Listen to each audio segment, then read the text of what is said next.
दोस्तों, आपको जानकर हैरानी होगी कि इतना बड़ा इन्वेंटर होने के बावजूद भी टेस्ला ने अपनी जिंदगी के आखिरी दिन अकेले रहते हुए एक होटल रूम में बिताए थे और जब उनका देहांत हुआ तो वो पूरी तरह कर्ज में डूबे हुए थे। अब सवाल आता है कि आखिर इतने बड़े और महान इन्वेंटर की जिंदगी का अंत आखिर इस तरह से क्यों हुआ। दोस्तों, इसी सवाल का जवाब आज इस वीडियो में हम आपको देने वाले हैं।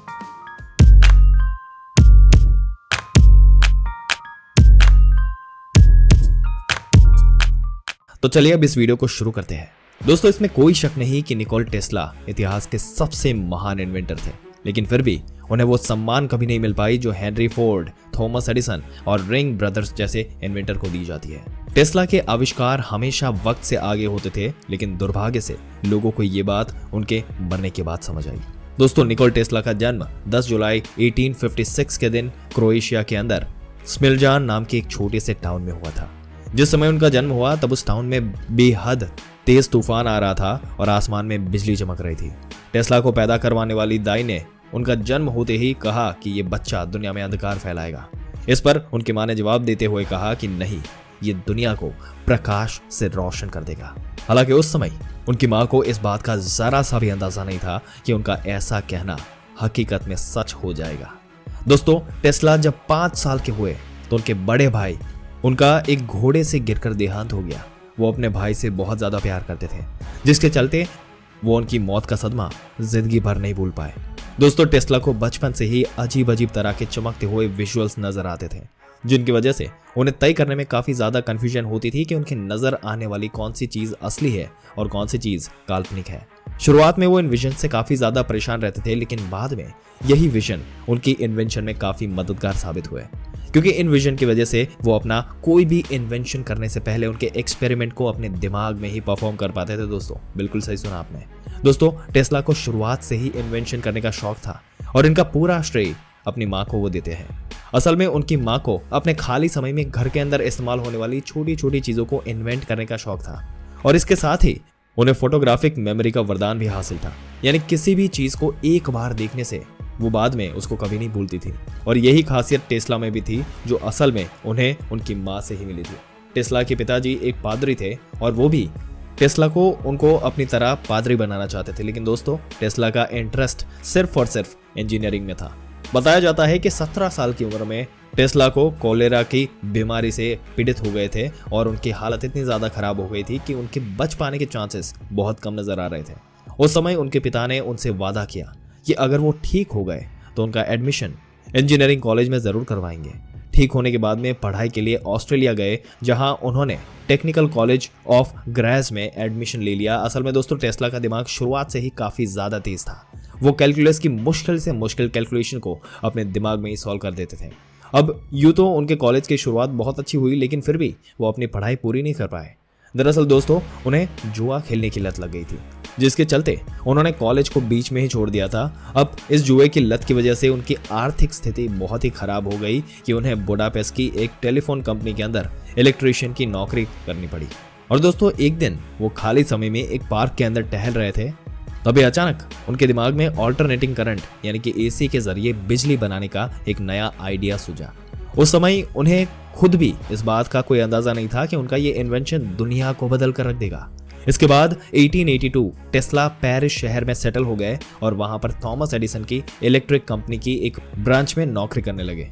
शुरुआत में इस कंपनी के अंदर उनका काम सिर्फ इंडोर लाइट लगाने का हुआ करता था, लेकिन कुछ ही समय में उनकी काबिलियत को देखते हुए कंपनी के मैनेजर ने उन्हें डायनेमो और मोटर्स के डिजाइनिंग पर काम पर लगा दिया। इसके बाद 1884 में टेस्ला को न्यूयॉर्क शहर में स्थित एडिसन मशीन वर्क्स कंपनी के अंदर एक जॉब ऑफर की गई, जिसको उन्होंने तुरंत स्वीकार कर लिया।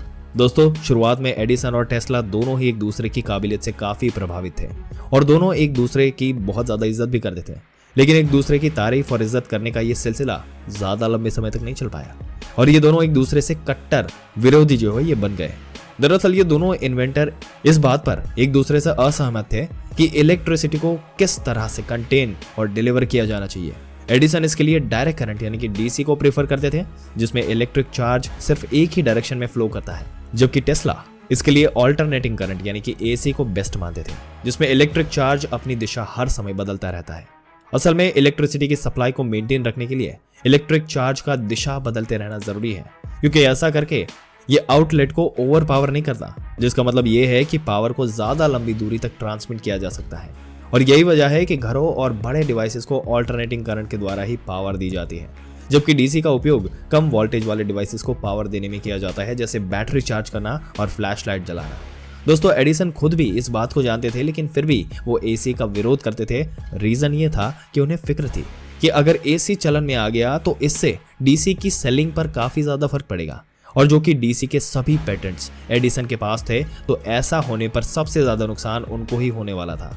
इस पूरी बहस का नतीजा ये हुआ कि टेस्ला ने एडिसन की कंपनी छोड़ दी और 1885 में खुद की इलेक्ट्रिक कंपनी को शुरू कर दिया। हालांकि इन्वेस्टर जो है इनके ना मिलने के कारण टेस्ला की ये कंपनी को बंद होना पड़ा, जिसमें उन्हें अपने सभी पेटेंट से हाथ धोना पड़ा।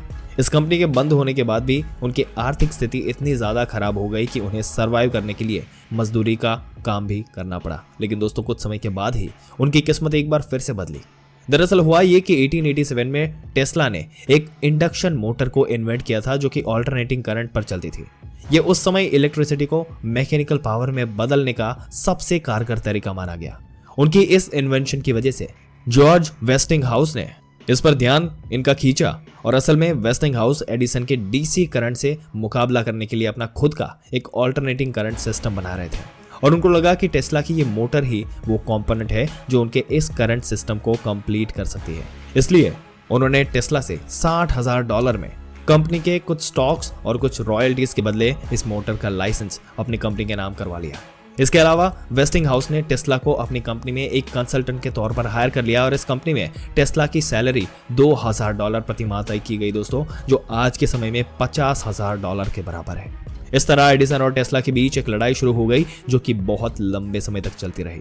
यहां तक कि उन्होंने इस करंट से जानवरों तक को टॉर्चर किया दोस्तों, ताकि लोगों को ये बात समझ आ जाए कि ऑल्टरनेटिव करंट कितना ज्यादा खतरनाक होता है। लेकिन एडिसन की लाख कोशिशों के बावजूद भी टेस्ला और वेस्टिंगहाउस लगातार आगे बढ़ते रहे, जिसका नतीजा ये हुआ कि 1893 में शिकागो के अंदर वर्ल्ड कोलंबियन एक्सपोजिशन नाम के एक विशाल मेले को पावर देने के लिए इस्तेमाल के लिए ऑल्टरनेटिंग करंट को चुना गया। असल में ये दुनिया का पहला ऐसा मेला था, इसमें इलेक्ट्रिसिटी का इस्तेमाल किया जाना था, और टेस्ला ने उस मेले को इस तरह से जगमगाया कि उन चमचमाती हुई लाइट्स को देखकर सभी लोगों को समझ आ गया कि भविष्य ऑल्टरनेटिंग करंट का ही है। इसके बाद टेस्ला को एक और बड़ी सफलता मिली जब उन्होंने नायग्रा फॉल्स पर दुनिया का पहला ऑल्टरनेटिंग करंट पावर प्लांट बनाया था। और दोस्तों, इस लड़ाई में निकोला टेस्ला ने एडिसन को मात दे दी थी। दोस्तों, आपके क्या विचार है? जिस तरीके से इनकी जिंदगी बदली है, इतिहास के सबसे खतरनाक वैज्ञानिक है, इनकी कहानी जो है इस तरीके से मोड़ लिया है। अपने विचार नीचे कमेंट सेक्शन में कमेंट करके जरूर से बताइएगा। इस वीडियो को जितना हो सके अपने दोस्तों रिश्तेदारों के साथ शेयर करें, ताकि उनको भी पता चले कि किस तरीके से उनको सक्सेस मिली, किस तरीके से वो अपनी जिंदगी में आगे बढ़े। और ऐसे ही मोटिवेशन भरे वीडियोस, ऐसे ही सक्सेसफुल लोगों की जिंदगी के वीडियोस पाते रहने के लिए हमारी चैनल को सब्सक्राइब करके बेल आइकन जरूर से दबा दें।